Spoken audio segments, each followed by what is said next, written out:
আসসালামু আলাইকুম everyone, welcome to my channel.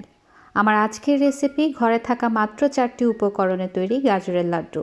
শীতকালে আমাদের দেশে গাজর এখন অনেক সহজলভ্য। আমার চেষ্টা ছিল সহজভাবে কিন্তু মজাদার উপায়ে আপনাদের সামনে রেসিপিটা তুলে ধরার। আশা করছি আপনাদের ভালো লাগবে। প্রথমেই একটা পাত্রে আমি 2 টেবিল চামচ পরিমাণ ঘি নিয়ে নিচ্ছি। খাঁটি গাওয়া ঘি কীভাবে খুব সহজে বাসায় তৈরি করতে পারবেন সেই রেসিপি আমার চ্যানেলে আছে, লিঙ্কটা ডেসক্রিপশন বক্সে দেওয়া থাকবে। ঘিটা গলে যাওয়ার পর তার মধ্যে দিয়ে দিয়েছি 1 ইঞ্চি সমান একটা দারচিনির টুকরা এবং 3টা এলাচ বিচিগুলোকে ক্রাশ করে দিয়েছি। আজকের রেসিপিতে আমি 2 কাপ পরিমাণ কুচানো গাজর ব্যবহার করছি। সবজি বা আলু কুচি করার যে মেশিনটা আমাদের বাসায় থাকে আমি সেটা দিয়েই এই গাজরটাকে কুচি করে নিয়েছি। এখন এই গাজরটাকে আমি প্রায় 5 মিনিটের মতো ভেজে নেব। সবজি কুড়ুনির সবচেয়ে মিহি যেই পার্টটা থাকে, মানে যেখান দিয়ে খুব মিহি করে সবজিটা কুচি করা যায়, সেইখান দিয়ে আমি গাজরটাকে কুচি করে নিয়েছি। 5 মিনিট চুলার আঁচটা একদম কমিয়ে ভাজার পরে এর মধ্যে আমি 1 কাপ পরিমাণ ফুল ক্রিম দুধ দিয়ে দিয়েছি। ফুল ক্রিম দুধ মানে হচ্ছে পুরোপুরি ননিযুক্ত দুধ। এখন এটাকে আমি সিদ্ধ করার জন্য অপেক্ষা করব। প্রথম অবস্থায় চুলাটা বাড়িয়ে দিয়ে দুধে যখন বলক ফুটতে শুরু করবে তখন আমি চুলার আঁচটা একদম কমিয়ে দিয়ে এখন গাজরটা সিদ্ধ হওয়ার জন্য অপেক্ষা করব। কিছুক্ষণ পরপর এভাবে গাজরটাকে আপনি নেড়ে দিতে পারেন। যেহেতু আমরা ফুল ক্রিম দুধ অর্থাৎ পুরোপুরি ননিযুক্ত দুধটা ব্যবহার করেছি, সেই ক্ষেত্রে এভাবে নেড়ে না দিলে নিচে লেগে যেতে পারে। যখন দুধটা পুরোপুরি শুকিয়ে যাবে, ঠিক দেখছেন এরকম টেক্সচার আসবে, তখন আমি এর মধ্যে স্বাদ মতো চিনি দিয়ে দিচ্ছি। আমি আধা কাপ পরিমাণ চিনি ব্যবহার করেছি এবং চিনিটা পরিমিত পরিমাণে ব্যবহার করেছি। আপনারা বেশি মিষ্টি পছন্দ করলে চিনিটা বাড়িয়ে দিতে পারেন। এখন চিনিটা পুরোপুরি গলে যাওয়া পর্যন্ত আমি অপেক্ষা করেছি।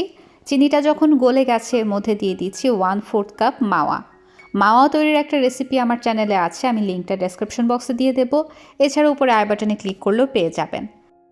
মাওয়াটা আমি এখানে স্বাদবর্ধক হিসেবে ব্যবহার করেছি। আপনারা মাওয়ার পরিবর্তে গুঁড়া দুধও ব্যবহার করতে পারেন। সেই ক্ষেত্রেও 1/4 কাপ অর্থাৎ 1 কাপে 4 ভাগের 1 ভাগ ব্যবহার করতে হবে। একটা সময় আপনারা খেয়াল করবেন যে মাওয়াটা আস্তে আস্তে গলতে শুরু করেছে। আপনারা কি খেয়াল করেছেন এই পুরো রেসিপিটা বানানোর ক্ষেত্রে আমি অধিকাংশ সময়ে কিন্তু মিক্সচারটাকে নাড়াচাড়া করছি। মিশ্রণটা অবশ্যই এরকম নাড়াচাড়ার মধ্যে রাখতে হবে, বিশেষ করে যদি এর মধ্যে কোনো প্রকার কোনো লিকুইড অবশিষ্ট না থাকে তাহলে, কারণ মিষ্টি জাতীয় খাবারগুলো খুব সহজে পাত্রের তলায় ধরে যায়। যাই হোক, চুলার আঁচটা কিন্তু আমি এখন একদমই কমিয়ে রেখেছি।